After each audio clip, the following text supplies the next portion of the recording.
So today's topic is about DeFi yields, and in particular, how to get those yields in your personal portfolio. Right now, most people typically have a savings account or even a high yield savings account, and they're normally getting maybe 0 to 4% now. Sometimes let's do a CD or, like I said, a high yield savings account.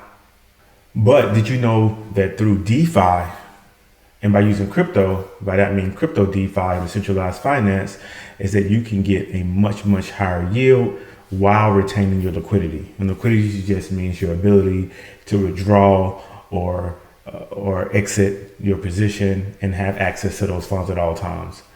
And what I mean by that is that you can use something like USD stablecoins and get yields that are 2x, 3x, or even 4x more than what you can get through a normal high yield savings account, for example, that's 3 to 4%. So these are available. How to find out about that? First, I want you to check out a site called DeFi Llama, and specifically DeFiLlama.com/yields. Over here, this is a site that looks at many different protocols across many different blockchains, whether it's Ethereum, Solana, or Sui.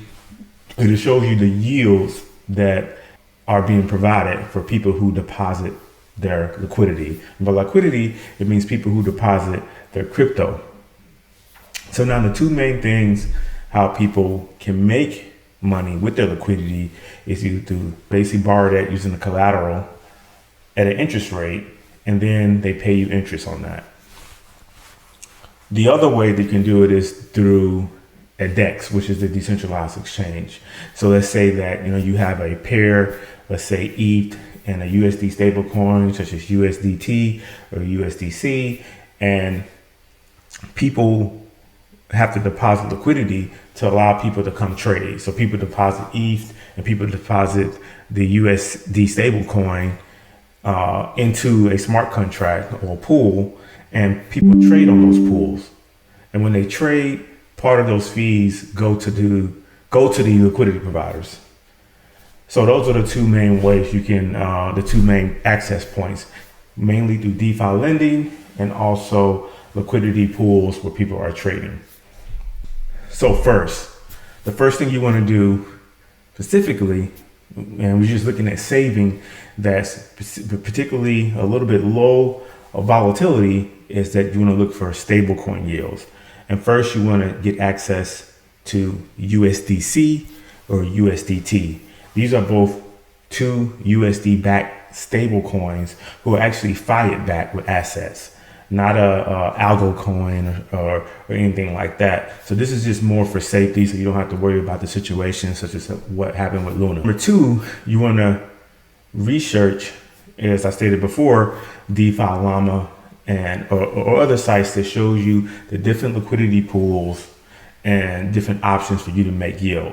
And the one thing to note is that you have to look at the funds and characteristics of these pools. So for instance, if you want to do a DeFi lending pool, and let's say a DeFi lending pool has 30 million deposited in there, and maybe there's 20 million lent out.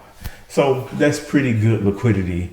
And so you would know that if there's, for instance, 30 million deposited and 20 million lent out, so 10 million is really its actual liquidity. And so if you deposit some funds in there, if it's not that much, you should be able to withdraw those funds at any time that you like.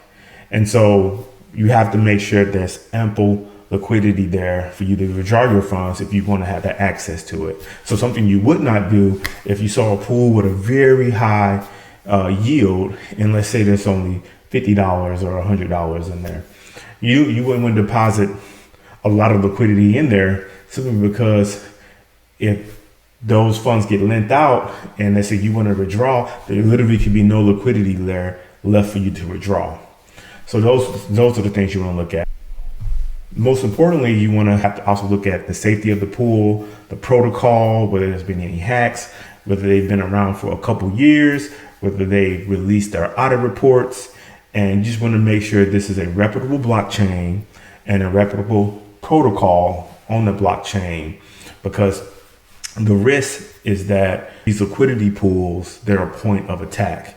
So, and they're developed by people who write the code, which is the smart contracts, which governs the liquidity pools. And so if a developer has not written the best code and someone can find a weakness, people can lose their funds. So you want to make sure you deal with reputable developers with a history on a reputable blockchain that hasn't been hacked. And that is what's the angle about DeFi yields. Get you a much, much higher yield than you can get in traditional finance. All right, see you next time.